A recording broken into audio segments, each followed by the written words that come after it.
Ladies and gentlemen, hello and welcome to another edition of the Mr. Warren Hayes Show. I am Mr.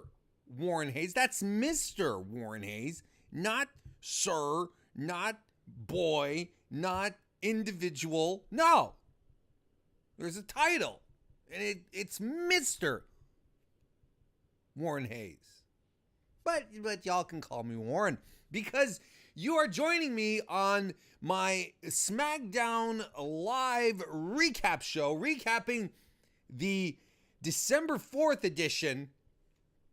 It's December 4th, 2018, mind you, if you're really, you're watching this far down the line, pulling out the archives for some reason, probably looking for old material that you can try and nail me with in the year 2022. When I have become ultra famous and all my enemies are going back into my archives to try and find stuff that they can nail me with. Well, it won't be here, folks. You won't be hearing any scandalous talk here tonight. No. So you can just skip over this episode. And I would suggest, if I'm a betting man, if you're looking for something salacious that might happen on this stream, I would check August 2019 in that area. I feel good about August 2019, about me doing something that might compromise my integrity and or professional ambitions. Welcome everyone. Welcome to everyone who is in the chat here this evening, live with all of us. Got another, once again, a packed house. Who are joining me live? We've got good old JPQ. We've got Jason, who came in swinging tonight. Didn't care much for SmackDown this evening. Got Blaine with us as well. Jay is here. Kirsten Alley. Kirsten Alley. See, because I read bit of the chat, and that's what messed me up.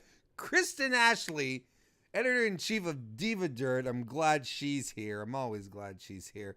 We've even got, Felix is here. We've got Chris of the Spees and the Benchmark Show joining tonight. That's fantastic. So good you guys could make it here. Jason, it's okay. I didn't mean to single you out, but you are a moderator. You're a tough guy. You can handle this stuff. I'm glad you guys are here, and if you're watching this in the future, I'm equally glad you're here as well.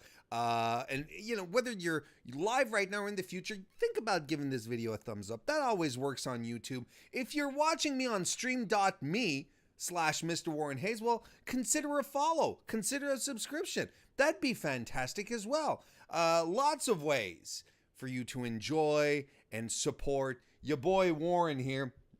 And you know what? And if you're just dropping in for the first time and you're not quite sure, you're like, maybe I'd like to see more about this regarding this guy, but I'd like to be reminded, that this guy exists. Well, you can follow me on Twitter at Mr. Warren Hayes, or you could just subscribe to the channel here. All these little things, as insignificant as they seem, they're such a big help. They are a huge help. I'm really, honest to God, I'm really glad everyone is here. And I really do appreciate everyone who pops in live. It's a good time. It's a good time. Let's talk about what's coming up just over the next couple of days before we dive into this show, the SmackDown Live show, which I liked. I liked it. Tomorrow evening, FightfulSelect.com, and we'll be doing my 205 Live NXT recap show. Fightful Select, the premium service of Fightful.com, premium combat sports news website. I nailed it. You get your pro wrestling news, you get your boxing, you get your MMA, all on one website. Fantastic exclusive. Scoopy Doop, Scoop Boop Boops. You get a whole bunch of those. You get all your news. And if you want to keep your fake combat sports out of your real combat sports or vice versa, well, you can head over to FightfulSelect.com. Sorry, FightfulWrestling.com, and then you get all those fantastic wrestling news things just right there. That's great. You love those. And then if you want more, if you want members only podcasts, things that you actually have to give money to and that are supplied to you because you are a privileged member of an elite group of super sophisticated, extremely handsome, repetitively gorgeous people. Repetitively gorgeous. Fightful Select is what's there for you. You get a whole bunch. You subscribe, you sign up. Not only are you supporting Fightful as an organization, as a website, as a service, but you also get a whole bunch of extra content, members only podcasts. It just blows your mind, man. You get, like I said, my 205 Live NXT recap show. That happens there.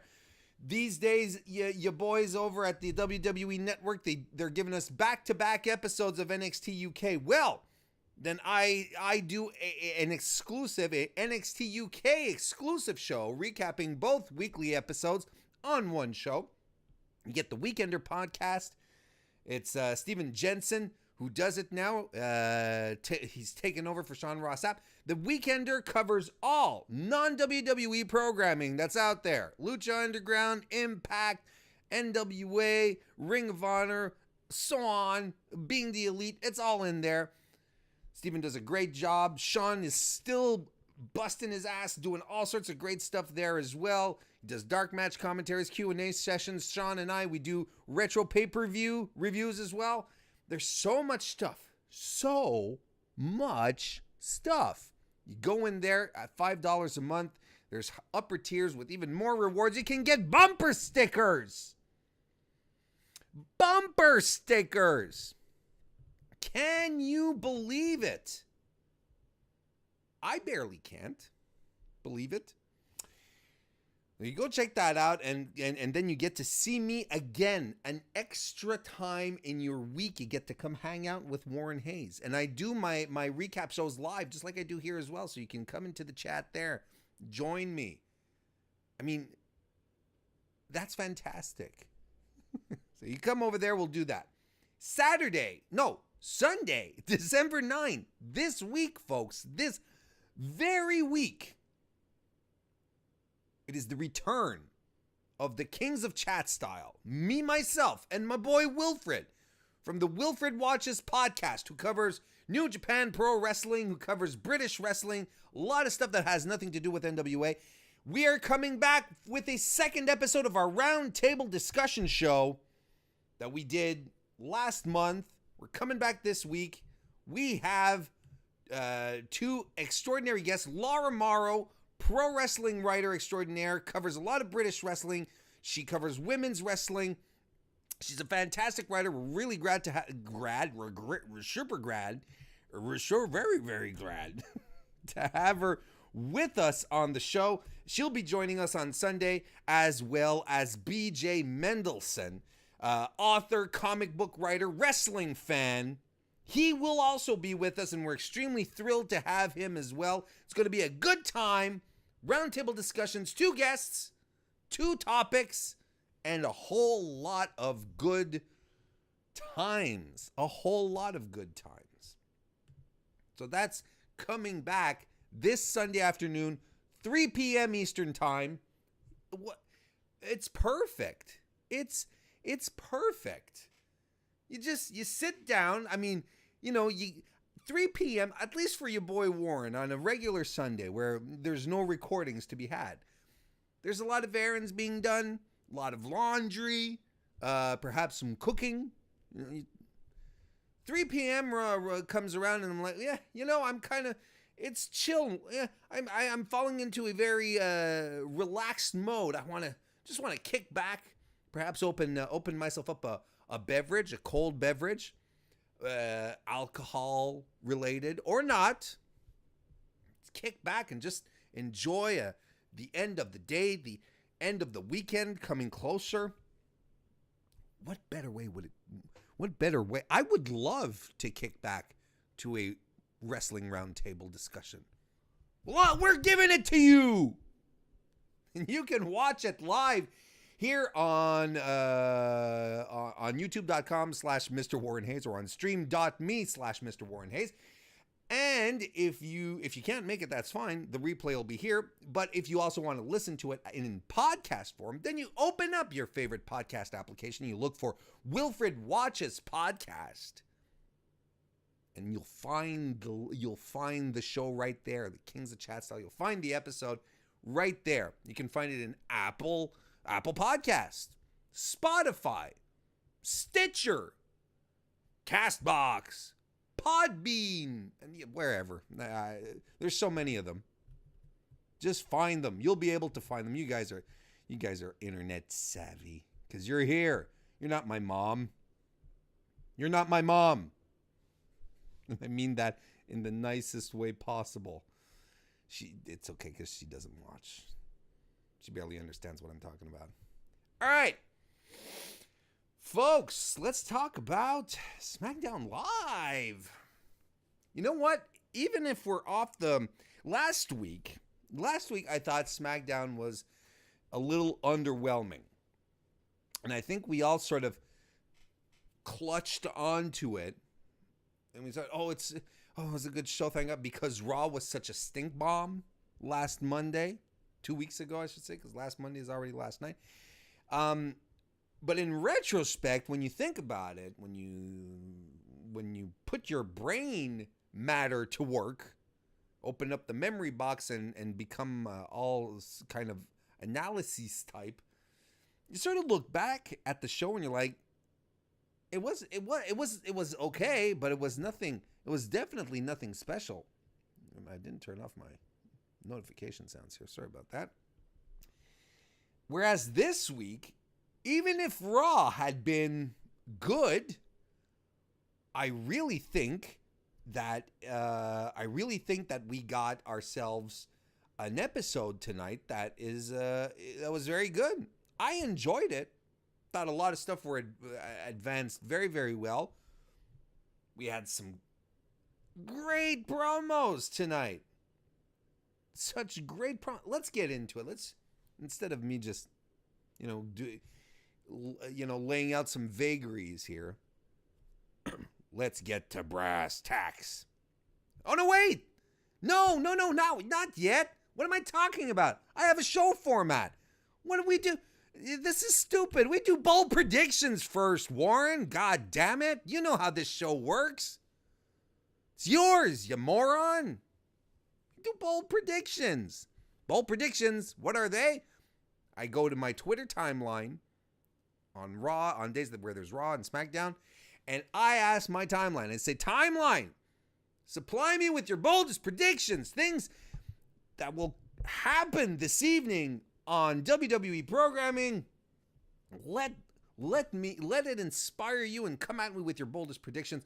Last night got quite a few fantastic bold predictions. I got a good amount as well tonight. Nothing comparable to what happened last night, but some good, nice, fantastic choice ones. Let's dive right in, shall we? First, we'll start with the Jaded Jobbers, who say AJ Lee returns to challenge Becky for the title. That's very bold.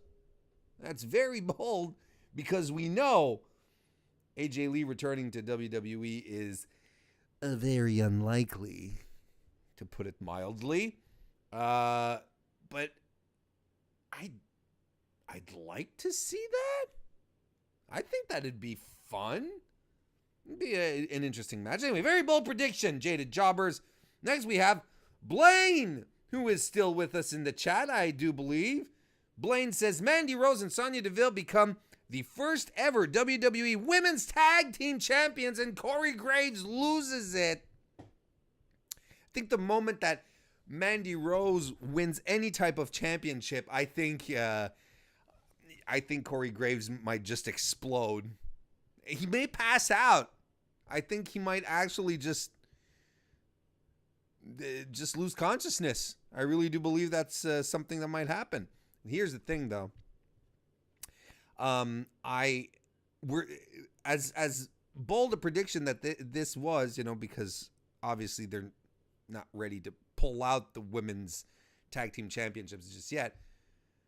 I think Blaine is on the right track here because we are very, very close to these titles. And, well, the way they're setting Mandy Rose and Sonya Deville up, especially Sonya, nice little push going. Maybe this will be a sought-after championship for these two ladies sooner than we believe. So, kudos. Good prediction. We'll talk about that a little later. Jacob Bright says, 4 masked guys start attacking everyone backstage and they come to the ring to explain. First is Daniel Bryan, and he says that The Miz may think he's the best in the world, but he has the best in the world working with him. And he reveals Kevin Owens, Sami Zayn, and Chris Jericho. Wow. That is so bold. That is a very, very bold prediction. Thank you, Jacob. Next, Jay King says, all right, I'm going this one's a little scattered. Kevin Dunn comes out and yells, "The big dog." And then No Way Jose will come out and be like, "No, Jack, he's the big dog, but I'm the real dog." Dunn then joins the conga line and gets possessed by Lince Dorado. So, Jay, I think you've passed your creative writing class. Congratulations. Wow. That's a very, very bold prediction. Good job, Jay. And let's just do this over here. There we go. And Jacob says, considering how much Dean Ambrose enjoyed cosplaying as Bane last night, I'm thinking we'll see Becky Lynch dressed as Batman, Charlotte as Robin, Asuka as Joker, Sheamus as Killer Croc, and Cesaro as Zaz, Luke Harper as Scarecrow, and Rey Mysterio as Deathstroke. This is actually pretty fine casting, if you ask me. I especially appreciate Cesaro as Zaz. That's a perfect fit right there. Sheamus as Killer Croc is hilarious. And it's all very bold, of course, but this tweet kind of makes me miss Luke Harper now. That it was a good bold tweet, Jacob, but it also kind of made me sad. And those are our bold predictions for today. That must have hurt your ears, folks. I'm sorry. All right, let's start talking about the show for real now. How's everybody doing? John, you just jumped in. How you doing? How is everyone doing? Let's see here. Jay says, I appreciate the slow build with Sonya. I do too. Blaine agrees. I loved what we've been seeing. That we've been seeing more of Sonya in the ring. That's all very true. All very, very true.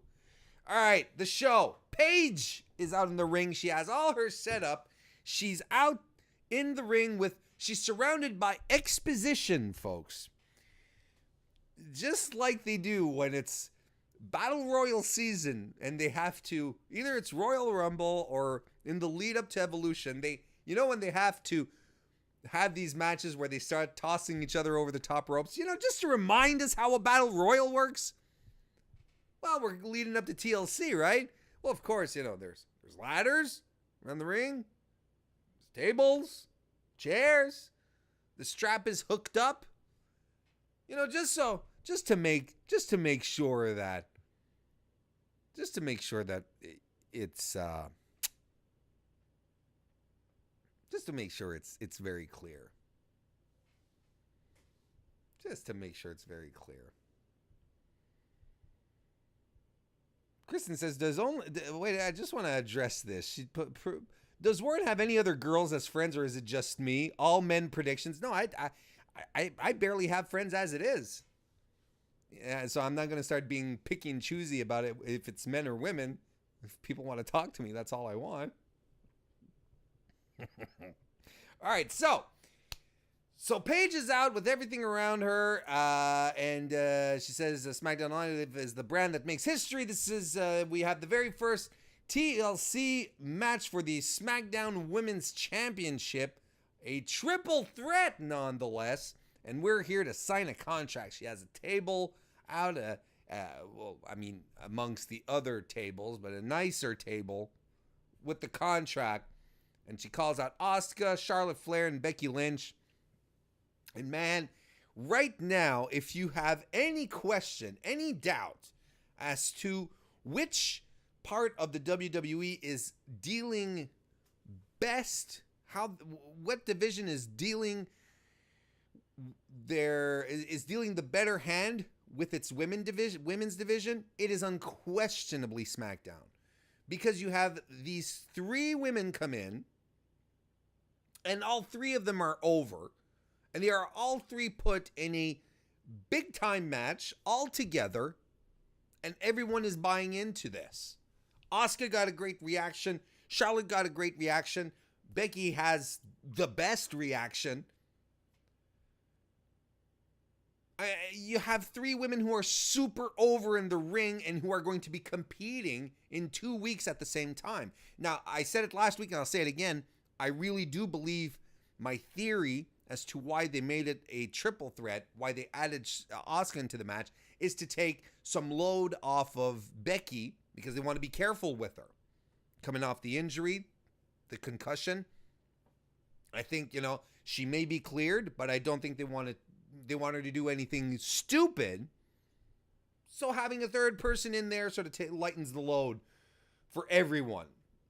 And I think, I honestly do believe that in this case, the fans win. I really, really do. Becky Lynch starts with the mic because she's the man. She's the champ. She says, if we're making history, then it must be Tuesday because the man makes history every week. It doesn't matter if your opportunity was earned, looking over at Asuka, or if you're her, frighteningly insinuating that Charlotte has only had opportunities handed to her. Charlotte says, I picked up the ball that you dropped at Survivor Series. I took out Ronda with one kendo stick. Nia took you out with just one punch. And Asuka basically cuts in and, she says, Becky has beaten you, Charlotte, but Becky has never beaten me. And at TLC, Asuka says, I will beat you. Now, I want to point out here, everyone has got, I really enjoyed the segment. I loved how it kicked off. I don't understand why WWE insists, though, to continuously put their non-native English speakers in these promo-heavy segments, in these talking-heavy segments. Asuka's English has improved, but she's still very much, she's not on, like, for instance, she's not on Shinsuke's level of English right now, where Shinsuke can sort of use some wit, right? Asuka is, it's still a little primal, a little basic, but and it's especially apparent when she's put between 2 other people who can work a mic really, really well. I was saying this last night about Nia Jax, who I don't think has the capacity, the promo skills, or the character depth to pull off the heel that WWE would like her to be right now, especially when you transpose her right next to Becky Lynch, who is one of the most naturally gifted talkers they have in the entire company. So right now, Becky, not Becky, but Asuka did well. She held her own, and she was well scripted into this. Her interventions were short, but because she's surrounded by such dexterous, verbally dexterous individuals, it does come off as a step behind, and it's sort of like, the pace is being slowed down in the repartee right now. You know what I mean? And it's not Asuka's fault. And it's like I said many times on social media this evening, Asuka didn't get over in NXT by talking. She doesn't need to talk. Anyway, it didn't bring anything down. It still fascinates me that WWE does this. But then again, at least she's not with Naomi and they're trying to understand each other. Oh, what an odd couple. Oh, did you say teriyaki? At least we're not getting any of that shit. So basically, yeah, and Charlotte actually brings up the streak, her beating the streak. Asuka says you got lucky one time. See, it was okay for. Maybe I'm just a grumpy old dude, but I still think it's bananas that they do this with their non-native English speakers. Anyway, so Charlotte says I already broke the mystique at WrestleMania at TLC. I'm going to finish you. Asuka says, well, how about I break you right here? But out comes Mandy Rose and Sonya Deville. They start talking some trash and whim bang boom, slag-a-lag-a-lack black. We have a match. And there we go. We go to commercial. We come back, and then Miz is with Shane backstage. And I was like, wait, weren't we supposed to have Mandy and Sonya versus Asuka and Charlotte right now? But yeah, it happens after this promo where Miz is basically with Shane McMahon saying, why do I have to interview Daniel Bryan tonight? I thought we were partners. They're still doing the Miz. The partnership that exists only in Miz's head. They're still doing the 2/3, 1/3 best in the world, which I still think is very, very good. Mandy and Sonya versus Asuka and Charlotte. This match starts, and I say to myself, how will Charlotte and Asuka get along tonight? How will they ever be able to work together in a tag team match? They're in a match against each other next week. Gee willikers. Will they be able to get along to win this match?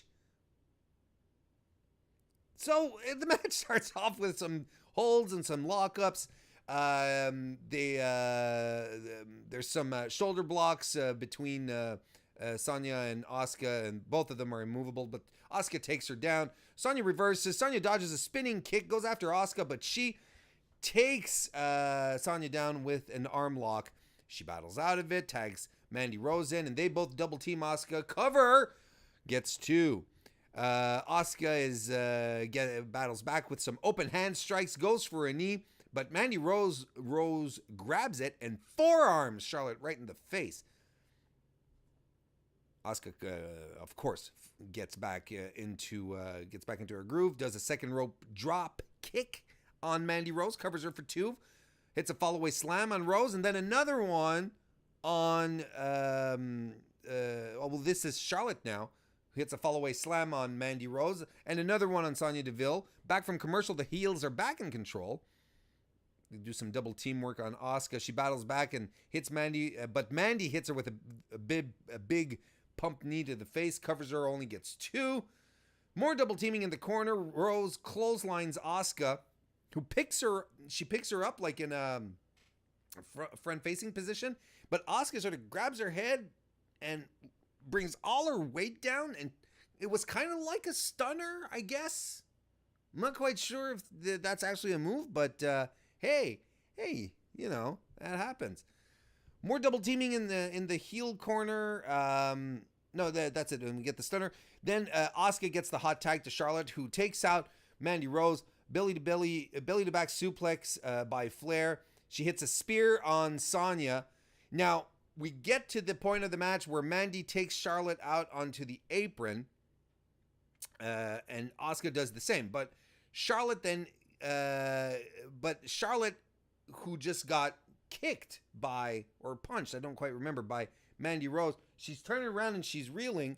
Asuka, that, like I said, takes drives Mandy off the apron. She hits her face on the apron. Asuka goes up on the apron, takes her place, and Charlotte just groggily turns around and boots Asuka off the apron. Accidentally. She thought it was Mandy. But Charlotte, but then there's a little roll-up sequence between Mandy Rose and Charlotte. Charlotte has, not Mandy Rose, sorry, between Sonya Deville and Charlotte. And Charlotte gets Sonya in a pinning position.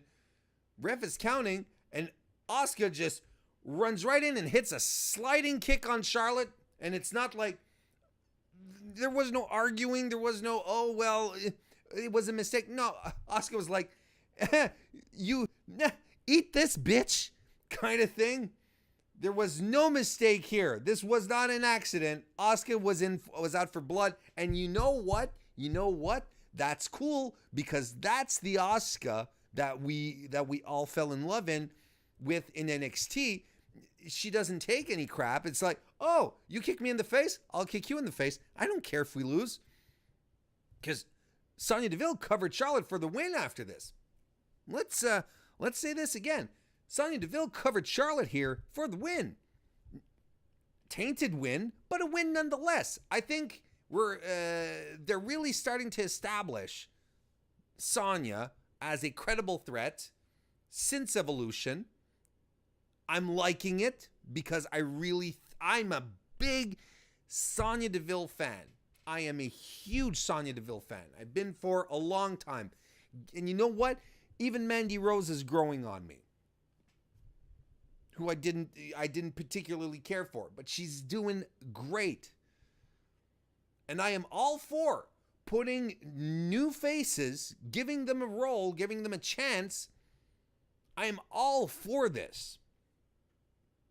Keeps Charlotte looking strong because, if they lost, it's Asuka's fault.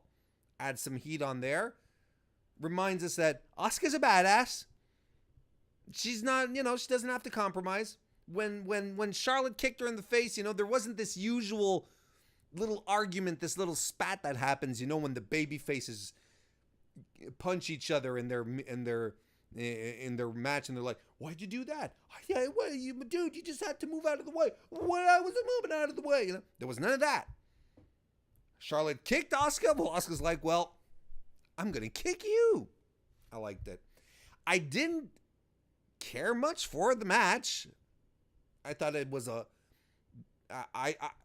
I thought that Asuka. I think that Asuka and Sonya Deville work really, really well together. Now, I don't want to jump onto any bandwagons here, but I really thought Charlotte dragged the match down a bit. But it was okay match. It was all about the story anyway in this circumstance right here. How's everybody doing in the chat in the meantime? I'm talking about... Kristen said that she actually needs this recap because she missed the entire first half of the show. I'm a public service. John says that it was a great first segment. Blaine says Sonya has transitioned her MMA skill set over to the pro wrestling really well. Hasn't she, though? And I mean, we can still talk about about the four horsewomen of MMA, sure, fine. But Sonya was in the PC for quite a while, and she was called up maybe a little bit before her time, but she's been working really, really hard, and it's paying off. She's looking great. Blaine also says, to be honest, I'm like Corey Graves when Mandy Rose does anything. So there we go. So there we go. Next we have Jey Uso versus Xavier Woods versus Cesaro. And you could not be excited for this match. I was excited for this match. This was the match I was most looking for in the entire evening, and it delivered. It was a lot of fun. Cesaro gets stuck between both baby faces to start. Woods and Jey Uso, they get rid of him. There's a lot of exchanges between Woods and Jey for a good solid, maybe minute and a half, where they're running, they're leapfrogging, they're transitioning out of each other's moves. There's back body drops where they can't get the other guy to land on his back. Everyone's landing on their feet. It's, this driving home the concept that these two teams know each other so well and they respect each other so well. They understand their movesets that, it's hard for them to get one on top of each other. But the fact that they were doing this like a full steam ahead it felt like a long time. It felt like at least a minute. that's nothing to snuff at. That requires a lot of endurance, a lot of stamina on both parts on the parts of both these guys. Anyway, Cesaro comes back in sort of to break up their rhythm, but they both toss him out to the ring after doing a little show of respect to each other. Back from commercial, there's some shenanigans on the top rope that ends with Jay eating an European uppercut by Cesaro as Jey Uso was jumping off. He hits a pop-up Samoan drop on Woods, he being Jey Uso. He does a hip attack in the corner, which is apparently a wink, wink, nudge, nudge to Rikishi. He dives onto Cesaro, who is on the outside. Woods then with a diving tornado DDT to the outside on Jay. Roll up facebuster bomb by Cesaro, on Cesaro, I mean. And then Jey Uso goes for a top rope Uso splash, but Cesaro lifts the knees. He covers Jay for 2, but then Woods hits a diving elbow on Cesaro. He covers, and Jay breaks up the pin. Jay and Woods trade some strikes on each other. Again, Cesaro interferes and does the airplane swing with hanging onto Jay's legs, while Xavier Woods is in a fireman's carry on his shoulders. Cesaro, man, he is so strong. It's ridiculous. I think we say that every time, but he is so strong. Cesaro after this hit gets a sharpshooter on Xavier Woods. Jay breaks it up with an enziguri. Woods then covers Cesaro for 2. Woods gets tossed to the outside. Cesaro eats a super kick by Jey Uso, who gets the cover and the win. This was a fun match, you guys. This was so good.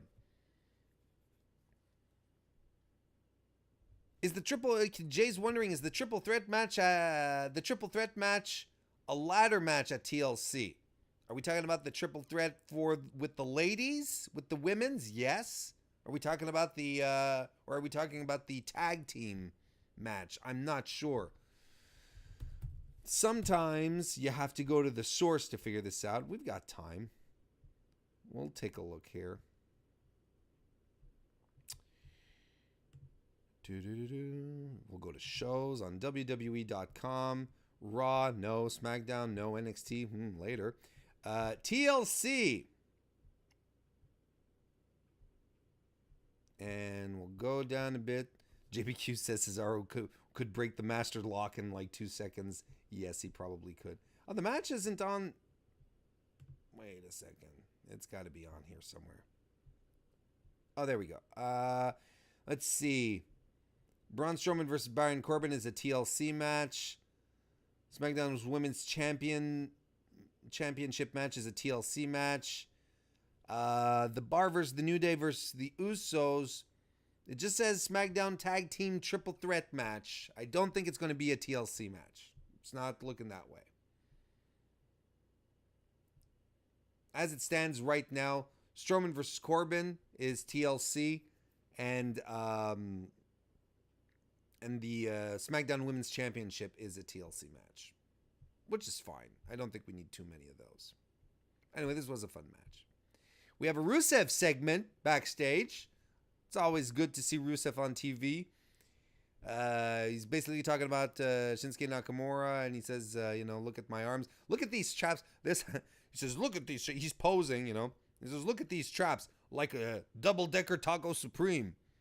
He says, I'm getting hungry, but I don't hunger for chicken or yogurt or cheese or anything like that. I'm hungry for the U.S. title. And he's going to feast on Nakamura on the greatest holiday of all. Say it all with me, guys. Rusev Day. Cute little promo. Miz TV. So Miz starts up his cue saying, welcome to the greatest TV show of all time. Welcome to, and R-Truth. And R-Truth and Carmella come out. and they interrupt Miz for a dance break and walk back out. That was fine. By the way, Truth was wearing an old school SmackDown logo t-shirt, and I kind of want that now. I liked it. I always liked that old logo, the rectangle. I liked it. So Miz says tonight is a historic night because making an appearance is the WWE as WWE champion, the new Daniel Bryan. And boy, are they driving the fact that Daniel Bryan is new now, aren't they? Now, Daniel Bryan basically, he came out here and he cut a You People promo. And I'm not a fan of the You People promo because sometimes it's not about you people. Sometimes it's about it can be anything else. Like I think going the You People route with Dean Ambrose was not a good idea. I think keeping it personal, a vendetta, something, Dean having something to prove, having a chip on his shoulder, I think that would have been a lot more effective than doing You People. There's a lot of You People promos going on these days. But if at some point in time here, we want to think back, like, was there ever in the history of wrestling, was there ever a good You People promo? Was tonight. Daniel Bryan has more than embraced his role as a heel. He's convincing. He's in it. He has become what a heel turn is supposed to be. He's embodying it. He's going all in for it. Oh, look, he does the You People stuff, and he starts talking about his dreams that fight for him, but he says, that he doesn't have the intellectual peers to discuss this with. But he has books, he has references like Alexander Hamilton, and the audience starts wadding him.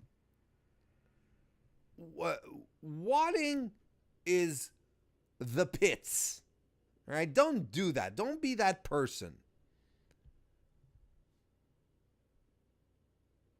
And he starts going after the audience who is wadding him right now, bringing back the fickle chant. Fickle that he did. When was his promo? Was it last week? His promo? That's going to stick. I had figured that it might stick, and it is going to stick. He calls the audience sheep for chanting that. He says, look at you all chanting together chanting something stupid from over 20 years ago. Conditioned sheep, fickle. I thought that was great. Again, is Daniel Bryan the heel here?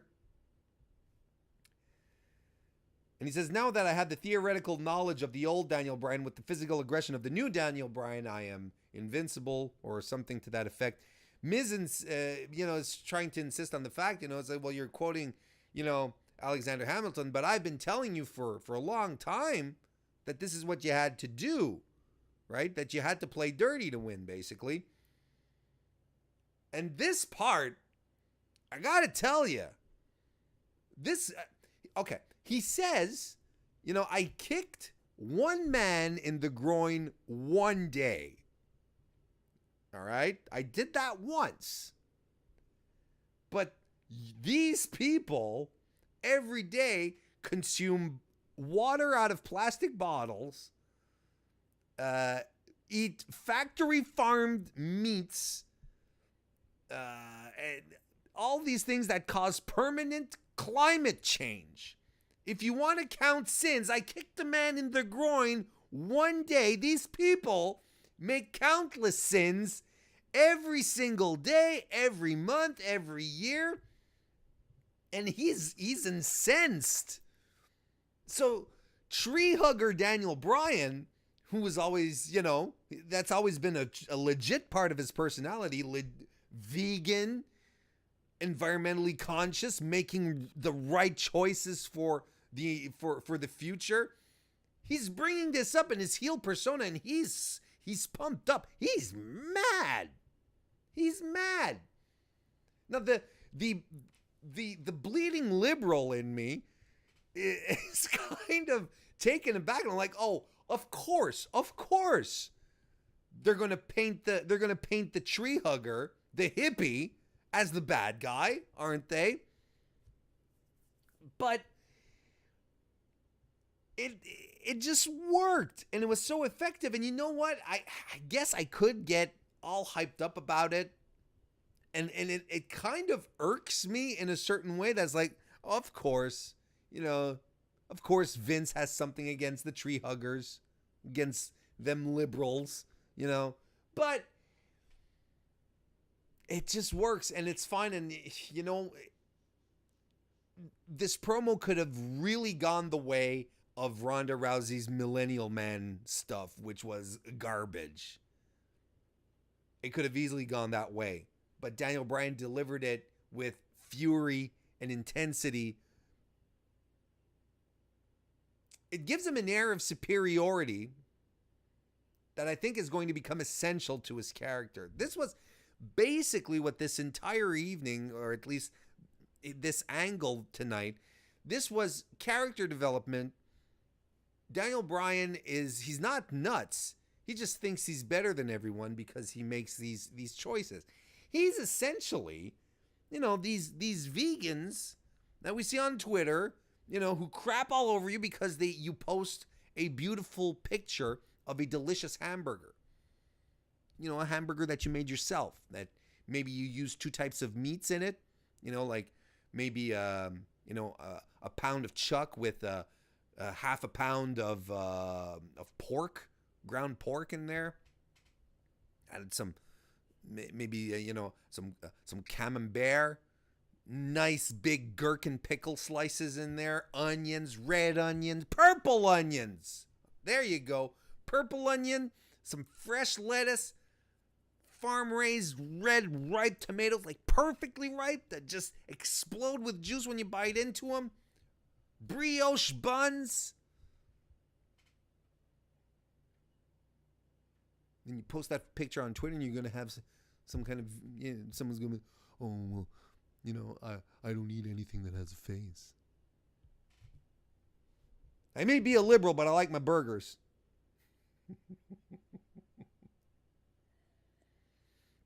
It was such a good promo. It was so good. It's hard to get mad. It's like, oh, well, your politics are showing, WWE. AJ Styles is a flat earther. Let's not forget, he was champion for over a year. Well, then I guess it's all sort of coming full circle. Anyway.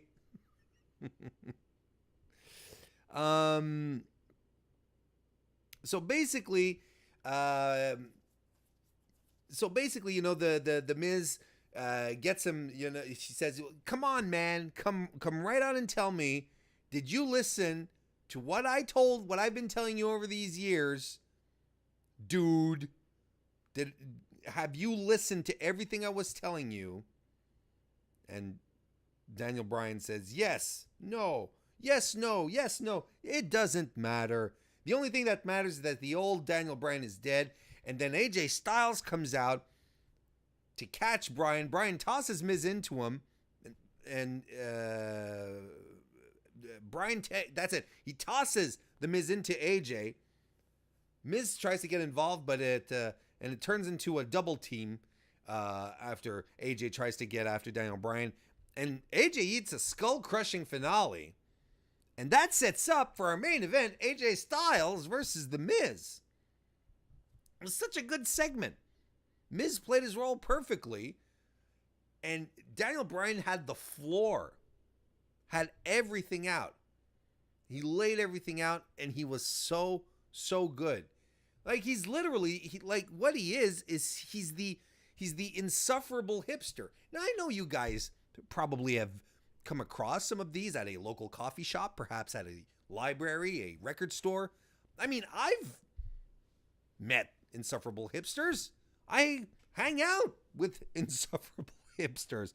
Perhaps some people out there might even go as far as to say, Warren, you are an insufferable middle-aged hipster. Well, I guess that means that I'm talking from a place of experience when I say that Daniel Bryan is nailing it right on the head. Next match we get is Jeff Hardy versus Randy Orton, a match that everyone was sort of like, why? Why are we doing this again? Is this going to become Raw again where we're going to go back to the well over and over and over again? Not necessarily, though. Orton calls Jeff Hardy a cockroach that came back out from from under the floorboards. But then they fight, and that's what we want. Orton goes for the ear straight off the bat, but Hardy tosses him to the outside. He drives him into the barricade, into the post, but Orton then plants him face first on the commentary table. Back body drop by Hardy, though, onto the commentary table, and we leave for commercial because what a great moment to leave for commercial. We're back. Orton is in control with a chin lock. How exciting. Hardy hits him with a step-up mule kick. He goes for a whisper in the wind, but goes up top for the whisper in the wind, and he literally rolls off Randy Orton's back. He's just like, it's just,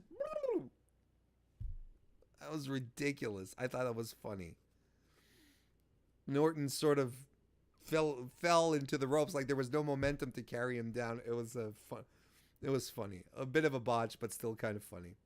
The funny kind of botch that no one gets hurt. Nothing's really serious. And that's the thing with the whisper in the wind. It's like when it works, but when it doesn't, it always looks stupid. Hardy gets some of his typical offense in. Inverted atomic drop, double leg drop, basement drop kick, covers Orton, gets two. Orton tosses Hardy to the apron with a back elbow, gets him back in with a draping DDT. The RKO is avoided. The twist of fate is avoided. Another RKO is avoided, and Hardy gets him down. Top rope shenanigans ensue, and Hardy gets a twist of fate finally on Orton. Not from the top rope. He got back down on the mat before doing that. Goes up top for the swanton, but Randy Orton rolls out.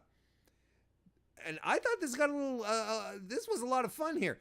Basement dropkick by Jeff Hardy through the bottom ropes. He slams Orton onto the commentary table, like he picks him up and he slams him right down. And he starts to go, he being Jeff Hardy, goes back to the top rope. But then the Titantron turns on and Samoa Joe is there. Hey Jeff, I'm over here. That's Jinder Mahal 101 right there. You don't want to do that. And he says, I'm over here. And he's at a bar. He is at a bar.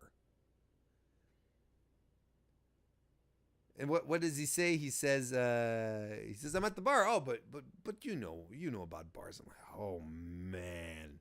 This is what I think is so good about Samoa Joe. This is why he has to start winning big matches. That is so incredibly harsh. Blaine says, I wouldn't mind having a few beers with Samoa Joe. Neither would I, actually. I'm sure he'd probably have a really good evening. Especially since he's a bartender too. Maybe he has some hidden mixology skills that we're not aware of. Anyway, this distracts Jeff in the ring, who gets an RKO from Orton and the 1, 2, 3. Randy Orton wins rather cleanly. But then Joe he said, oh, that's a tough break. And then he looks into the camera and says, hi, I'm Samoa Joe. I'm WWE superstar Samoa Joe, here to warn you about the dangers of excess. And I'm like, oh my God. It's going to be the most disingenuous PSA ever. You can enjoy a couple of these, talking about the beers, or you can choose to have 14 of these and end up in jail.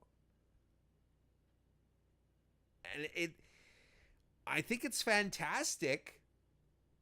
I think it's fantastic that Jeff has agreed to do this angle and is using it. Joe was fantastic. I see you guys in the chat saying, Joe was great.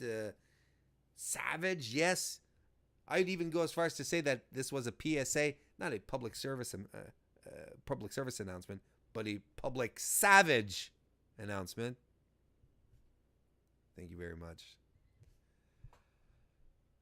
Anyway, he says the choice is clear, drink responsibly. That was ridiculous. It was so, and it was a short little segment. Wasn't long, but it was so effective. And this is what I like about Samoa Joe, and it's the heat is going to keep going up, just like they did with AJ. Maybe they'll even have him sit down and read a book again. I hope they don't. Anyway, I like this match. I thought it was fun. It kind of makes me want more out of Orton and Hardy, because that was a fun match, and I really liked the ending where it was going. A lot of great action here.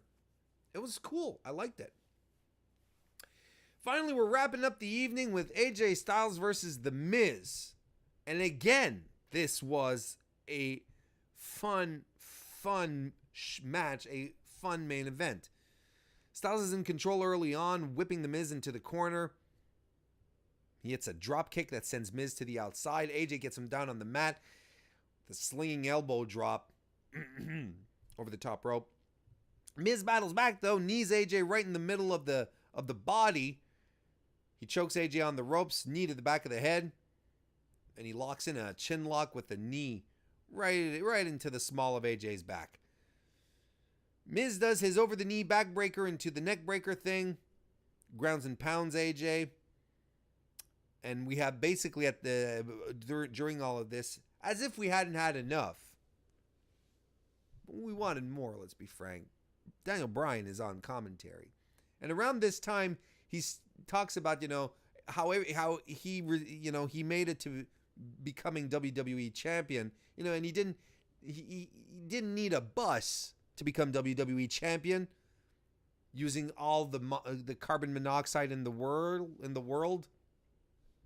I'm like, is he referencing the Lex Express? Is that what he's talking about? He didn't need a bus to become WWE champion?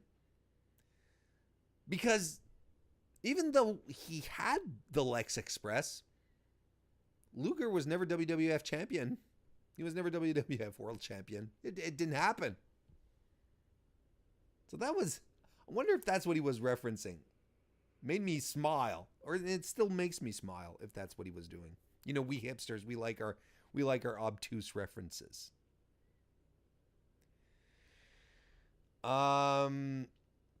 Miz goes for a running kick in the corner, but eats a super kick from Styles instead. Styles gets kicked out of the ring, though. Back from commercial, AJ hits his combination strikes on Miz. Running sliding elbow as well. Hits a new Yushiguroshi on the Miz. Covers him. Only gets 2. Styles gets catapulted into the corner. Miz goes for the skull crushing finale, but he gets rolled up by Styles instead, but only gets 2. DDT by the Miz out of this one. Covers AJ. Only gets 2. Styles dodges a kick. Forearm over the top rope and to the outside. Daniel Bryan leaves his commentary position to distract AJ Styles, and that allows the Miz to drive the former champ into the stairs, gets him back in the ring with a skull-crushing finale, covers AJ, and only gets 2.9. Bryan tries to interfere, but gets the Miz into the calf crusher, and he taps out. Your winner, AJ Styles. But is the show over at this point? No, the show was not over. Bryan, after the match, goes after AJ, starts ramming his legs into a post. He drives Styles into the post as well, his entire body, tosses him back in the ring, and he chop blocks Styles going after that leg, and he snaps on a heel hook. And the way Bryan applies it, the way he snaps into it, it's so quick. It's so, like, it's in a blink of an eye. It's like he teleports. It's like there's a wormhole that opens up for a second there, and it's like, whoop. Next thing you know, you're in pain. You're suffering. Your tendons are stretching beyond belief. He releases the hold, kicks AJ a couple of times on the side of the head, and then he picks up his AJ's arms and he goes for those head stomps again. They look wonderful. They look brutal. It's ridiculous. He takes a victory lap and he does it again. He does it again. Daniel Bryan, man. He goes outside, grabs the microphone, and he says, "What, you people don't approve? Fickle. You people don't cheer? Fickle. You people don't love the new Daniel Bryan? Fickle." And then the credits, the end copyright sting appears at the end, at the bottom corner. You think that it's going to end on this, but it's not. He chop block Styles again. He runs in, chop block Styles again, and gets another heel hook on. And AJ is in pain. He's crying out. And that's how we end the show.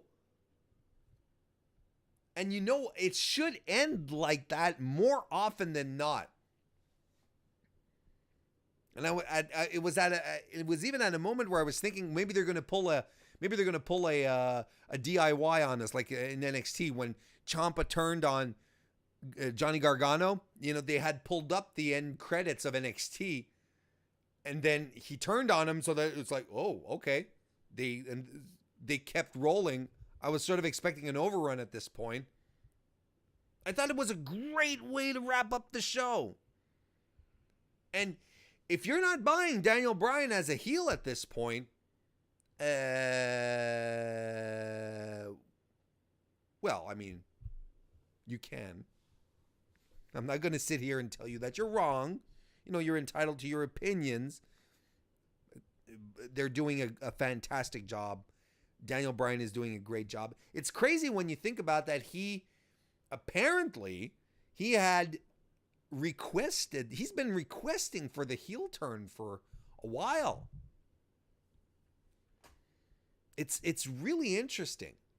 And it's interesting to think that this is where we are with him right now. And when he came back in, what was it? March? April? He came back in time for WrestleMania, didn't he? He had his tag match with Shane. But his first real singles feud was with Big Cass. And then he had his feud with The Miz, which was... Oh, and then he had... No, wait. They did Team Hell No. Remember that? Then he had his feud with The Miz, which, in my opinion, is one of the great bungles as far as feuds go. But WWE has a thing. They have a problem capitalizing on these built-in feuds that they have. These built-in storylines, maybe I should say. I don't understand how they're capable sometimes of just dropping it. They did the same thing last night with Dolph and Drew. Dolph and Drew was a storyline. It could have been another feud for Drew McIntyre to continue to establish himself as a monster, unstoppable thing. Not only did they bring that storyline of their friendship to a screeching halt last night, but Drew ate his first pinfall loss since coming back to WWE, to the main roster, and it was a whimper. You know, it wasn't a thunderous event. It was more like a pew, pew, pew, pew, pew. Really? So when Daniel Bryan announced that he was coming back, what did everybody, every WWE fan was waiting for? Was like, okay, we're finally going to get it. We're finally going to get Miz and Daniel Bryan. It's going to happen after all the years, the months and months and months of smack talk, and each of them giving nasty stares to each other and being low-key aggressive with each other, passive aggressive. I honestly thought that they were going to drag this one out.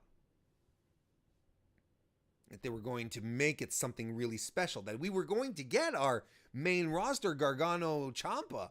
It could have been rolled that way. No, instead they get their first singles match straight off the bat at SummerSlam. Then you get the the tag team with the women. And ultimately, I guess their blow-off was at Super Showdown in that match that lasted a couple of minutes. What a missed opportunity. So I can understand that Daniel Bryan probably started lobbying for a heel turn, apologies, because he saw the writing on the wall. And he was like, no, let's do something interesting because this is dumb. All of this is dumb. Well, kudos. And again, I don't know if I think I mentioned this, but it's interesting to think that 3 of WWE's right now, like if I were to tell you last July that 3 of WWE's, the entire companies, 3 of their most white meat basic baby faces, Daniel Bryan, Becky Lynch, and Johnny Gargano, come winter, would all be heels? You'd all think I'd be crazy. But that's the world we live in today, folks. You can't even trust your white meats anymore. Especially when they're factory farmed white meats.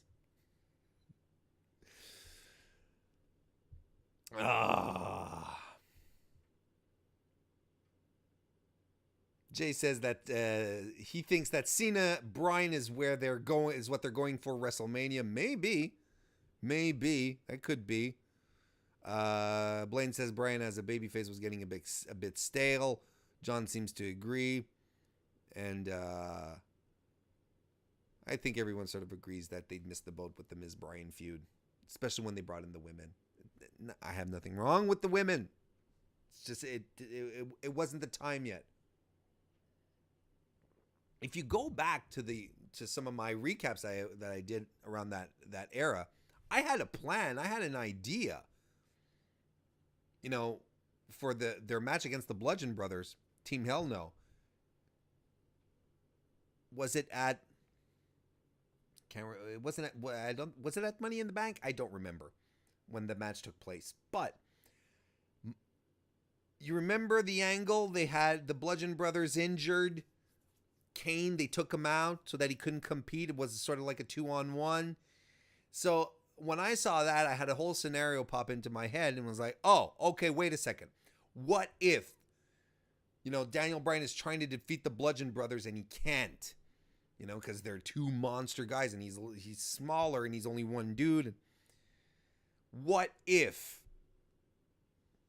it's The Miz who comes to the rescue? Daniel Bryan is taking the beating of his life. And Miz runs to the ring, jumps up on the apron, and he's like, he extends his hand out. He's like, tag me in, Daniel. And Daniel Bryan is like, oh, no way. But he keeps taking a beating, more.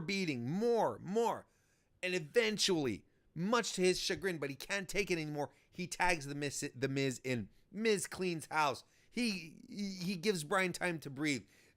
Both of them get back on top of their game. They defeat the Bludgeon Brothers. They hold up their tag titles, and Miz gives him the cockiest smirk of the century. It's like, you need me. And that's kind of what they were saying. That's what they were setting up. Was that Miz, if you remember those promos, Miz was saying, Daniel Bryan needs me. I made Daniel Bryan. And we continue in that logic where Miz,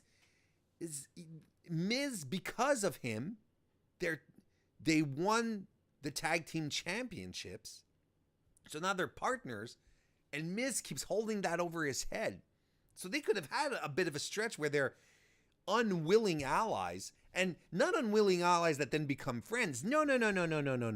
Miz is a complete dick throughout the whole situation. You know, letting Daniel Bryan take most of the beatings and him coming in for the big saves at the end, the hot tags, until Daniel Bryan can't take it anymore. You know, you could have Shane McMahon come in and say, you know, it's like, look, you guys are contractually obligated now to be champions together, right? So they could have stretched this out, add more fuel to the fire of this feud, and then eventually get to the big singles match. But I don't work for creative. So there you go. And I never will either.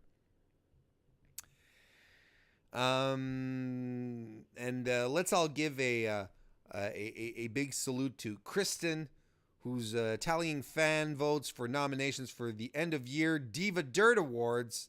Spoiler, she says, this sucks and I want it over. Also, I'm considered a heel. That's fine. You're not a heel when you're here. In the Warren Hayes show, there are no heels, there are no faces, there are only fans. And I kind of sincerely believe that. I want to thank everyone for joining me tonight live on the show. If you're tuning in later on, thank you very much for taking the time to watch this, especially to the very end. If you liked it, give it a thumbs up. Consider a subscription. Those always help. Remember, this Sunday, the Kings of Chat Style are back. BJ Mendelson, Laura Morrow will be joining Wilfred Watches and I on the show. You can watch it right here at youtube.com/Mr. Warren Hayes or on stream.me at Mr. Warren Hayes. And you can watch it later on at the Wilfred Watches podcast on your favorite. Listen to it. Did I say watch? Listen to it on your favorite podcast device later on the Wilfred Watches podcast channel. Guys, I want to thank you very, very much for hanging out. This was a fun show to watch and a fun show to do, and I hope you had fun as well. And I will